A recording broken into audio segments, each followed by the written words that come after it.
Well, it's Tuesday, and you all know what that means. That means we're going to be reviewing NWA Powerrr. As you know, we're getting closer and closer to NWA 75. Anything could happen before we get there. But we also got, of course, NXT. As you know, next we're only 1 week away till NXT Heatwave. But the obvious question does tell in this particular day. Who will walk out as the number one contender to face him for the NXT Championship? Will it be the man who believes in justice, Dijak, or the man who's performed many miracles, who's proven he has been one of the best North American champions, Wes Lee? So we'll find out. But first things first, we're going to be reviewing two of Stardom's recent events involving the 5-star Grand Prix. This one took place on the 10th of August in Okayama, and of course we have the one in Himeji, hopefully I pronounce it right, on August 18th. So we got day 7 and day 8. And of course we have some news updates to tell what's been going on in the world of pro wrestling, such as what events and promotions are throwing out, who's booked, what matches are set, any injured wrestlers, any wrestlers that have been signed with any company, or what the whole enchilada. So let's get ready for another episode of Deleted Wrestle Zone.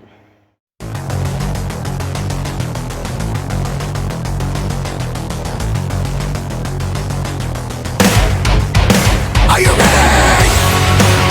Get up, get up! Get up, get up! Get up, get up! Get up, get up! Get up, get up! Get up, get up!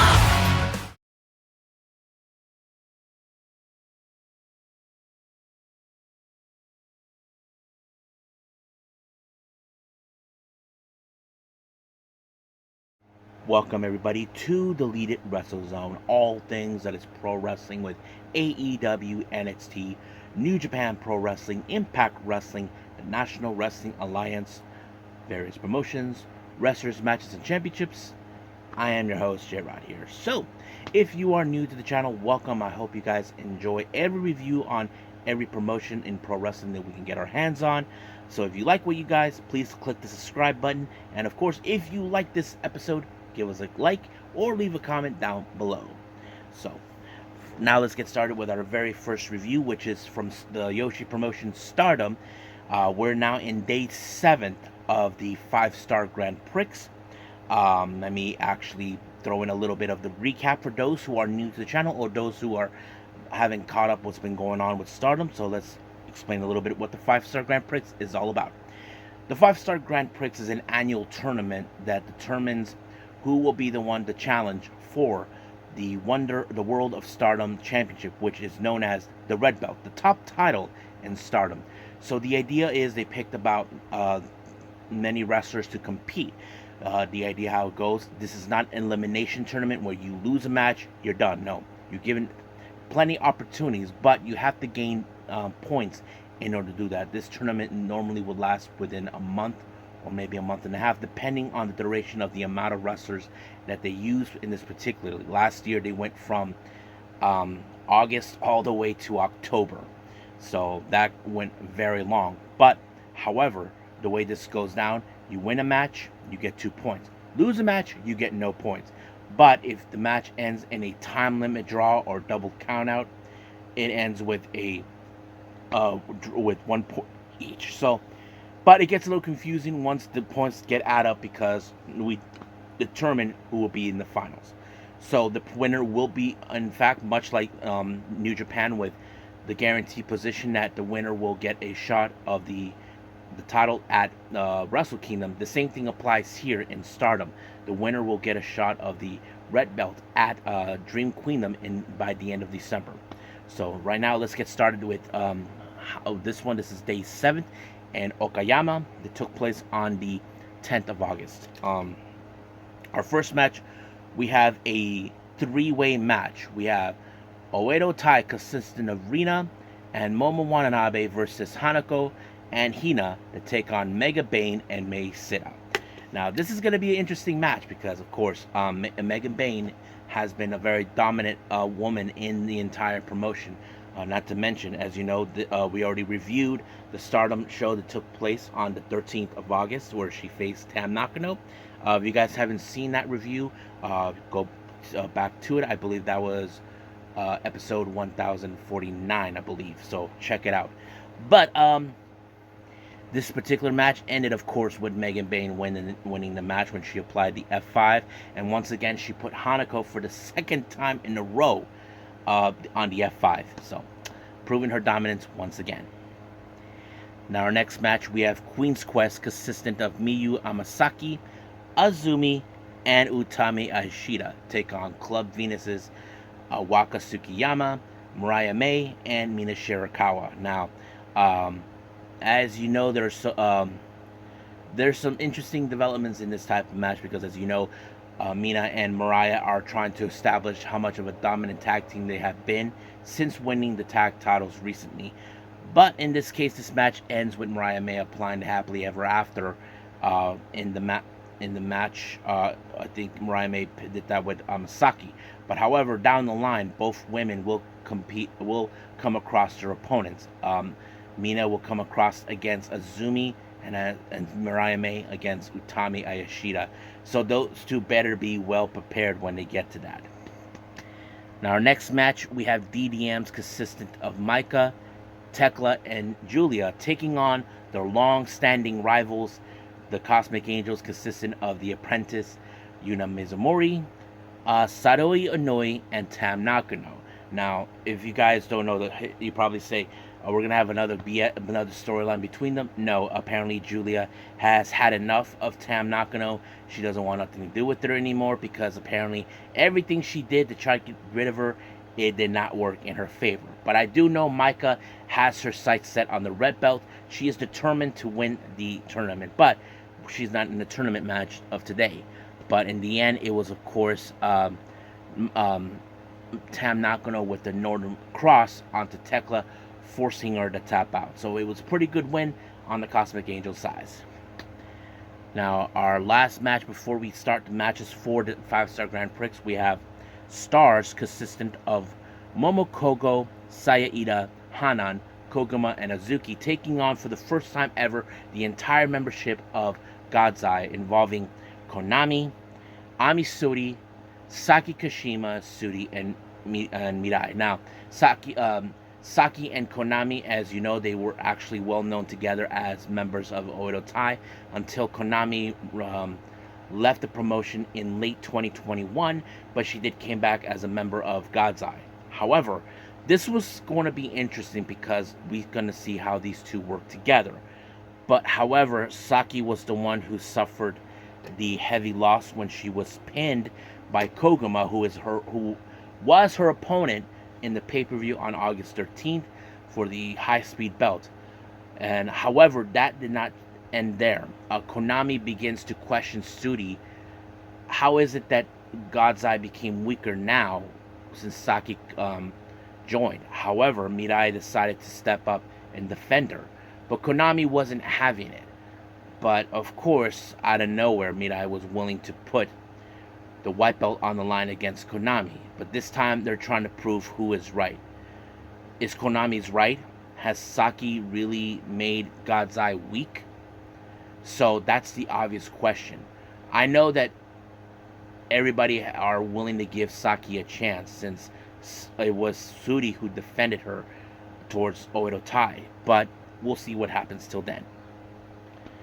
Now, our first match in the Red Star block, we have Natsuko Tora versus Yu Suzuki. I have to say this match really blew my mind because, A, we all know how Natsuko Tora, who is the leader of Oedo Tai, that they were going to beat up her opponents, but Zuzu is no stupid. Now, let me go back a while back during Dream Queendom of 2022. If you guys remember clearly, Starlight Kid, Momo Watanabe, and formerly of Oedo Tai Saki Kashima, requested Prominence to make the match a hardcore match. Now, if you guys remember clearly, Oedo Tai thought that if they make this match into a hardcore match, it falls in their favors. And I said this, they really were dumb enough to think it was going to fall in their favors because they think, oh, they have the advantage with the weapons. They forget these women endure pain every time in death matches. Suzuki is no exception when it comes to that. Does she honestly think that tries to hurt Suzuki's gonna work? No, she's been through that. She didn't go through the rigorous of the hardcore and death matches to deal with it, but that's what happened. So she didn't see that one coming. However, the match ended with a nice German suplex by Zuzu, giving her her next 2 points, giving her 4. As for Natsuko Tora, she has 6. Now, continuing more with the Red Star block, we have Natsupoi versus Mayu Iwatani. Now, Deja Vu has struck again in this particular match. Now, take you back from last year's 5-star Grand Prix. Natsupoi pulled off a big upset. She pinned Mayu Iwatani. Now, Mayu Iwatani has been known as the icon of Stardom for many reasons. One, she's been with the promotion since day one. She's done it all in the promotion, and many people will love to try to beat her to prove to say, yes, I beat the icon. So that's always been the case, and I have to say Natsupoi, who is 4'11", shown how much strong she has become. I mean, not to mention she had an amazing match against Sudi, who's been like a big sister to her, and I think that match showed that Natsupo, even despite of her size, she's willing to go the distance. And exactly what she did when she applied the fairy strain onto Mayu. 1, 2, 3, it was done. However, the one thing that really is interesting is Natsupo never acknowledged saying that I beat you. That means I get a shot of the IWGP Women's title. But I think Natsupo knows there is no way she could win that particular title in every aspect. I think many people would assume someone else will. But she say that she's always admired Mayu for who she is. But I have to say Natsupoi has proven strong. Now, however, Natsupoi, as of this moment from this particular day, she leads the Red Star block with 7 points in the lead. As for Mayu, she only has 4.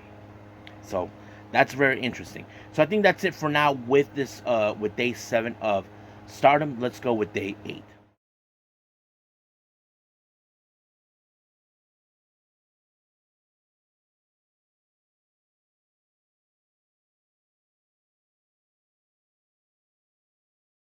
Okay, we're now in day 8 of the 5-star Grand Prix by Stardom. This took place in Himeji. Hopefully I pronounced it right. If not, I'll give myself a slap in the head. So as we continue more with the 5-star Grand Prix, but however, let's talk about some matches that took place before the matches involving that. Our first one, we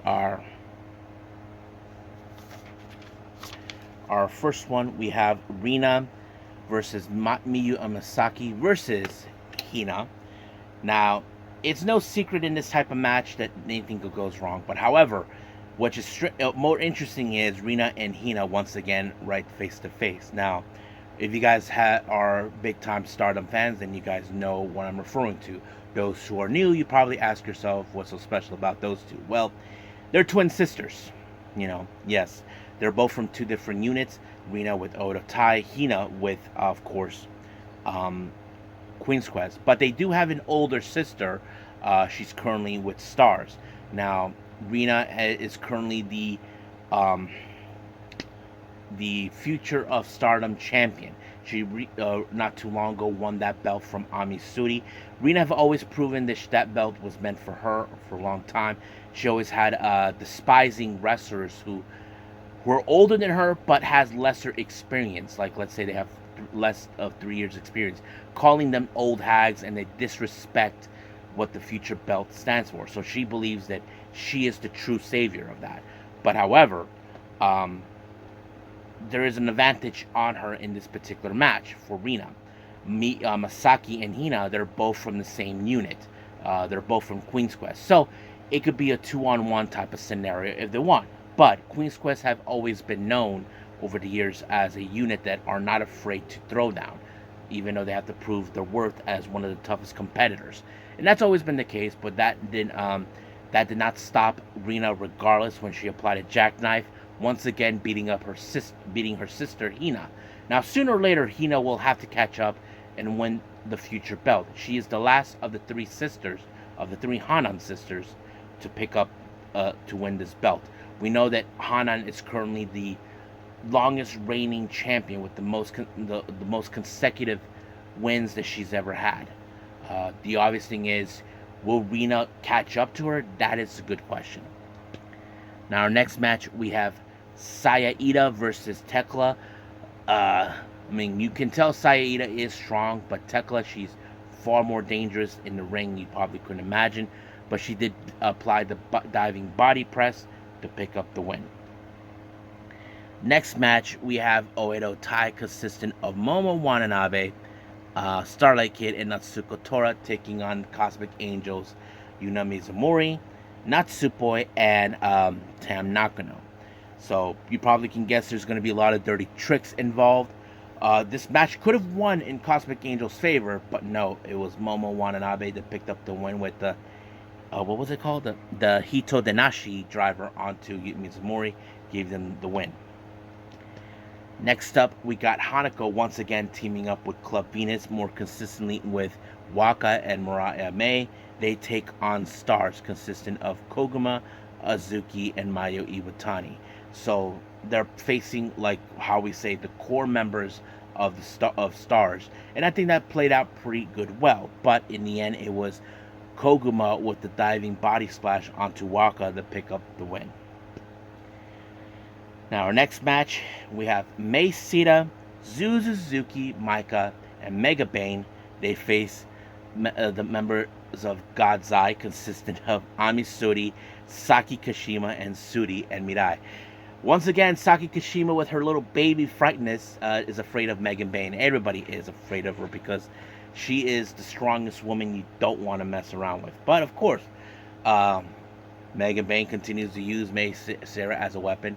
But in the end, it was Ami Suri who received the F5 by Mega Bane, losing the match. So you probably can guess. Now, this particular event took place the day before the recent pay-per-view that took place on the 13th of August. Now, our next match, we have our next three matches are part of the 5-star Grand Prix, all blue blocks. First match, we have Hanan versus Azumi. Now, this is a very important match because these two ladies are almost a similar age, but the only difference is Azumi has been one of the most strongest competitors out of the two, but Hanan has proven her worth a lot. I mean, as I said before, Hanan had the most consecutive defenses as a future champion, so it's only a matter of time until we see her that she will excel even further. Many people calling her that she is the future ace of the promotion, which of course, that's no denying that. But it was of course Hanan with the backdrop driver, giving her first 2 points. So she has been winless the entirety of the tournament, but this was her first win. Now this one is deja vu once again. Mina Shirakawa versus Julia, who is in fact our current New Japan Strong Women's Champion, 1/3 of the Artist belts, and last year's winner of the 5-star Grand Prix. Now, what I mean by deja vu by that, this is not the first time these two have come across each other. Now, Julia have often think maybe Mina was the weakest link out of the Cosmic Angels, but last year, Mina has proven how strong she has become. And even she was willing to admit, this is not the Mina she remembered. So she kind of praised her how far she's strong. But I think right now Julia must have thought everything. I mean, look, Mina was throwing everything at her. Everything. Julia, who's proven that she is the top Yoshi wrestler in Japan, she couldn't even stand up to defeat her. But it was Mina with the figure 4 driver to pick up the win. And of course, this was very interesting. She finally defeated Julia. Now, as I mentioned before, she is the New Japan Strong Women's Champion. Mina never acknowledged that. that she has beaten her, saying that she could cash in. Now, she could, but her only goal right now is to win the red belt. That's always been, and also become double champion once, which was a goal that she had until she lost to Tam. But there are those that hardly doubt that Mina will be the winner, this year's winner. But her point system doesn't deny she is currently in. She is in the lead with 6 points in this tournament, as Julia, she only has 5. But Julia did told her she may have lost to Mina this particular day, but the next time she won't lose. Julia has a tendency not to forget the loss, but she will win by retribution. That's who she is. But of course, Mina will probably tell her not to underestimate her. But sooner or later, that's could change. Now, our next match, we have, of course, Sayori Inoue taking on Utami Achishita. I thought this match was pretty good. I thought it was amazing. I don't think they ever come across each other before, but it is great. But man, it was so intense. But in the end, it was Hayashida who picked up the win with the German suplex, giving her a win. This is the second loss that Sayori Inoue has suffered, and this is not good. But, however, their point system are 4 points each. So we'll see how far they can go. I know that there was another 5-star Grand Prix recently in Cork and Hall. We'll see what happens when we get there. I think that's pretty much it with Stardom. Let's move on with NWA.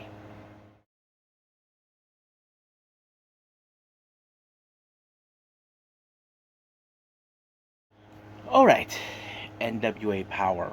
As I mentioned before, we get closer and closer to the NWA 75, one of their biggest shows ever. This is their version of WrestleMania, in case anybody asks.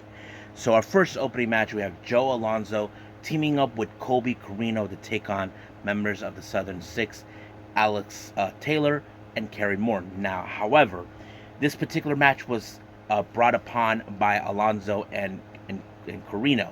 Now, Colby, on the other hand, his main goal is to obtain the junior heavyweight title that Kerry Morton obtained. So Kerry Morton is 100% confident to believe that he will walk out NWA 75 still as the NWA World Junior Heavyweight Championship. But however, you know that the Southern Six have a factor here that they could walk away for this match. Thrillbilly was not nowhere to be found, but it did not stop them anyway. They were able to pick up a good win by playing smart, and they what's his name? Taylor applied the green whistle onto Alonso to pick up the win. So we'll see what happens until we get to 75. Now, a much interesting match. We have two Battle of the Bohemians, Talos and Judas, two big men. Now, who will walk out? That is the most interesting question. These guys are 7 foot tall. You probably would ask yourself, this is going to be a tough one. But however, the thing that changed it is, of course, Sal the Pal shows up, interfering with the ref. Unaware to the ref, Gags the Gimp took out Judas with the, what was he called? Hold on, I wrote it down. The Gags reflex, giving Talos the win. But I'm sure Judas is not happy, and I'm sure Father Mitchell is not going to be happy regardless of what Gags and Sal the Pal done. Now, our next interview, we have Tom Latimer. As you know, he is one match away in hopes that he could get an opportunity to cash in the NWA World Television title, the chance for the NWA World Heavyweight title. However, he did say he will hold on to it until the right moment arrives. But he did state it that he will be, in fact, we'll be paying attention between the match between EC3 and and Tyrus. But however, there was later announced that he and Chris Adonis will be teaming up once again to take on Mike Knox and Trevor Murdoch. But he has no will problems towards them. As you know, his primary focus is, of course, the World Television title, and hopefully cashing in for the NWA World Heavyweight title. Now, our next match, we have a mixed tag match. We have AJ Kazana with Natalia Markova taking on Magic Inc., consisting of Magic, Jake Dumas, and CJ. Now, you hardly see CJ wrestle. She's more like a valet, trying to do this. That's what she's been doing the entire time. But she proved her worth in this particular match. But it was Magic Jake Dumas who picked up the win when he applied a moonsault onto Kazana, giving them win. He probably was in shock that he can't believe he won. So we could see the rivalry between them taking place. Now, our next interview, Eric Johnson, as you know, he'll be teaming up with Father. Now, he understands Father, what he does, including Angelina Love and all that. So he's willing to play game with these guys in the upcoming matches that they're going to have together. So it's a good thing that he's learning quick. Now, our next match, we have Kylie Paige taking on Kamille. Now, it's no secret that, of course, Kylie Paige's sister, Kenzie, is the NWA Women's World Television Champion. And I believe she has the right to cash in her opportunity for the Burke, the NWA Women's title. However, as of this moment, she's already surpassed 800 days as a champion. But Kenzie Paige, I know for a fact her goal is to win the NWA Women's World title. But however, Kylie got speared by Kamille, retaining winning the match. Then, of course, Roxy and Ella Envy showed up. They got speared too. So it's sending a direct message to Kenzie that she will be great. But however, Kamille has one thing right now she needs to focus. That focus is, once again, the crush, Natalia Markova. Apparently, Natalia Markova is not done with Kamille just yet, despite the fact recently Kamille defeated her. So she will probably say, is telling that the same results will be the same. That Kamille will walk out as the NWA Women's World Champion. Now, Mike Knox and Murdoch, as you know, they are the current #1 contenders for the NWA World Tag Team titles against La Rebellion. So they're treating their match with Adonis and Latimer as a warm-up. So they have no problems with them, but it gives them a time for tune-up because they know they're facing one of the longest reigning tag champions in NWA. So that will be no secret for them. But like they always say, make the best man win. Now, our main event, we have Blunt Force Trauma taking on, what's their name? Jordan Clearwater and EC3. Now, of course, you're going to have to watch out for Aaron Stevens in every way possible, but no. They were able to isolate EC3 away from Jordan Clearwater in order for them to pick up the win. So that's going to be interesting to see. So I think that's pretty much what we have for NWA Powerrr. So let's move on with NXT.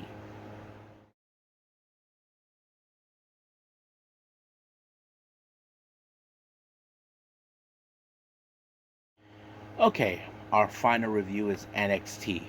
It opened up with the NXT tag team titles on the line. The family defends the titles, Stax and Tony D'Angelo against the Dyad, Rip Fowler and Jagger Reed. Now, this particular match was something we know the Dyad have been longing for a shot of the tag titles. But however, their other focus at the moment are trying to locate the Creed brothers. Now, Joe Gacy, with his sadistic way, brought in the followers to ensure that the match will fall in their favor. You probably would have thought Dyad could have won this match if it wasn't for the sudden appearance of Ivy Nile, who has not forgotten what happened last week. The Schism showed up trying to terrify her the location where the Creed brothers are at, despite the fact that she doesn't know. However, while the Schism were focusing on Ivy Nile, Rip Fowler got his ass whooped by two so-called followers that he had no clue they were. But unaware to Gacy and Ava Reigns, apparently the Dyad lost. But of course, they're going to blame it on the Creed brothers. Now, obvious question does tell. Were they behind it? Well, who knows? I mean, they are having a time of their life wherever they're at. But we'll see. Now, as you know, we have two competitors who want a shot of the NXT title against Carmelo Hayes. One is Wes Lee. So apparently Wesley gave his little thingy to Carmelo Hayes and all this stuff, but we'll see how that rolls up. Now, things are going bad within Chase U. Uh, Andre Chase tried to help the hell after what he caused, throwing the towel during the Tiffany Stratton match. Set her up to be in a match against Jay-Z Jane in hopes that things could be better, but apparently the hell is not 100% confident what's going on, so we'll see how that turns out. Now, our next match, we have Dana Brooke versus Blair Davenport. Now, Dana Brooke decided to change her direction where she was trying to go. Apparently, she decided to be more aggressive and have that killer instinct.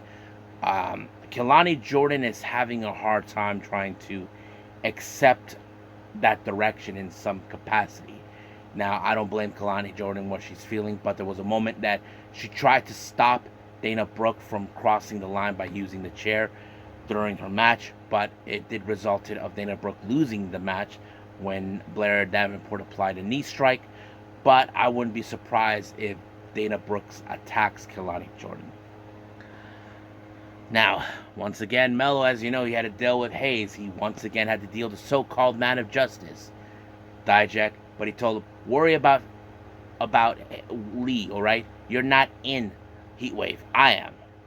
So, Dijak believes he's 100% confident that he will walk out as the winner. Now, our next match, we have Drew Gulak versus Trick Williams. Now, Trick Williams, as you know, he decided to, not break up with Carmelo Hayes, but step away for the time being to prove that he can be a man, because he felt that people were calling him a sidekick, but Damon Kemp, Drew Gulak, and Charlie Dempsey are calling him a purse carrier, which, of course, I'm sure Trick Williams does not appreciate. However, thanks to the constant interference between Dempsey and Kemp, Jensen and Briggs showed up to even the odds, but it did allow for Trick Williams to do the trick kick onto Gulak to give him the wedge. But you know for a fact that this is not going to end well, because they're going to target Brooks and Jensen on this particular day. Now, Baron Corbin, as you know, he feels that there's going to be a new era in NXT, saying that he is sick and tired of people bitching and complaining. However, one person that's decided to step up is none other than Von Wagner, and he said that he has a table meant for him, and of course, Corbin was trying to take that often. But later we did see that he had an interaction with Braun Breaker, but he told him that he knows what he's doing.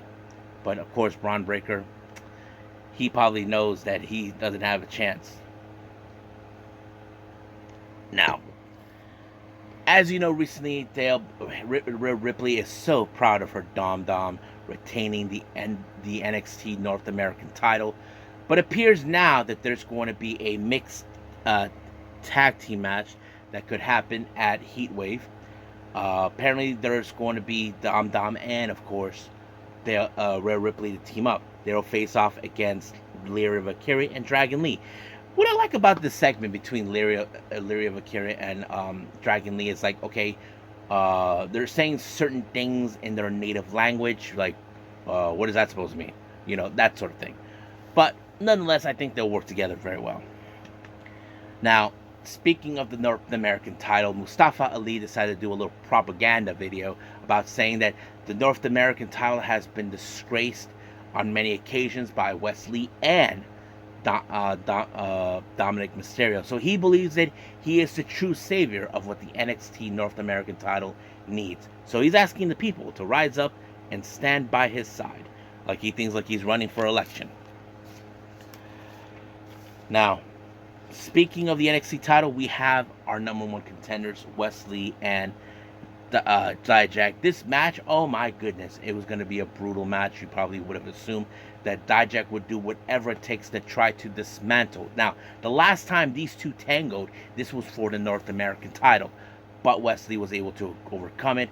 But the obvious thing is Dijak believes that this time it's going to be different. Unaware to him, Eddie Thorpe, a guy that he judged, shows up. Well, he didn't lay hands on him, but he lost track what he was getting himself into, allowing for Wesley to apply the cardiac kick and a spinal roll a jump out of the corner buckle to pick up the win. Now, our next match, we have Tyler Bate versus Joe Coffey. The match was pretty good until all of his son Dabba-Kato showed up, ruined the party. Now, I don't know what's the significance of that, but this match ended with, I'm not sure if it's a no contest, but I don't know why he did it, but he did anyway. Now, later we see Nathan Frazier when his talk host was talking about Noam Dar, but Noam Dar hijacked the show, like somehow he broke in, and they had a little discussion because he wanted him to admit that the title, the NXT Heritage Cup that he has in his possession is the fraud, the counterfeit, that the one that he has is the real deal. Of course, so basically they're having a bit of fun, so they're going to have this match next week, I think. Now, our final match, we have Jay-Z Jane versus Thea Hale. You probably would have assumed there's going to be something different, but apparently not. Once again, Andre Chase got involved, pissing off Thea Hale and costing her the match. So it looks like trouble is heading down Chase U.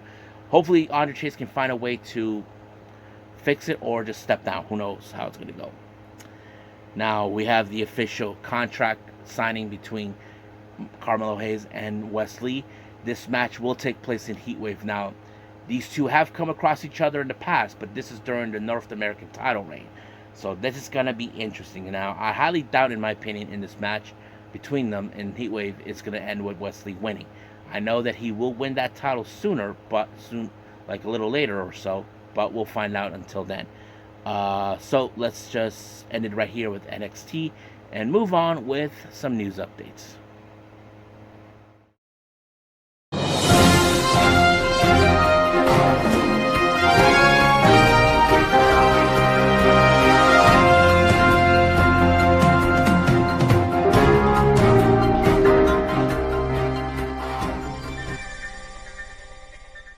Okay, welcome to our news update. So this is what we have for all of you for today.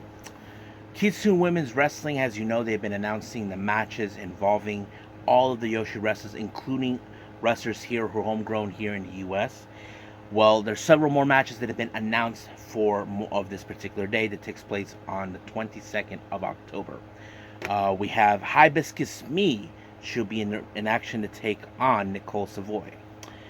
Here's an interesting match you definitely don't want to miss. We have Masha Slamovich taking on Konami. This is gonna be awesome.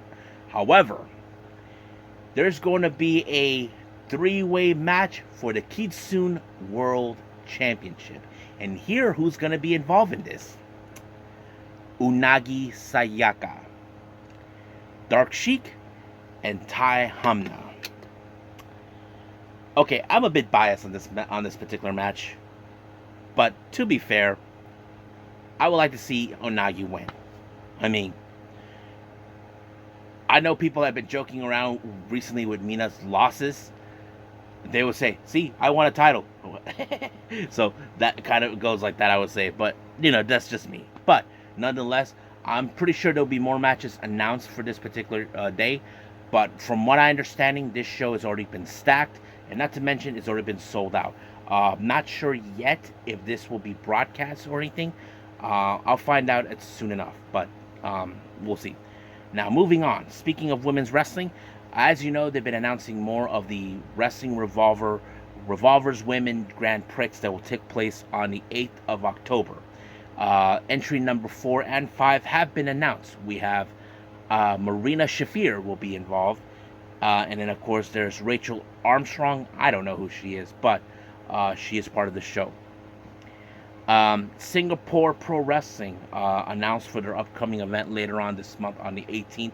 Valor, the Queen of Asia Championship will be on the line in a three-way. We have, of course, their champion, what's her name? Alexis Lee will defend it. But her opponent is not, or two opponents. One of them is a former Queen of Asia champion, and that is, of course, our very first ever AEW Women's Champion. Riho will be returning to this promotion.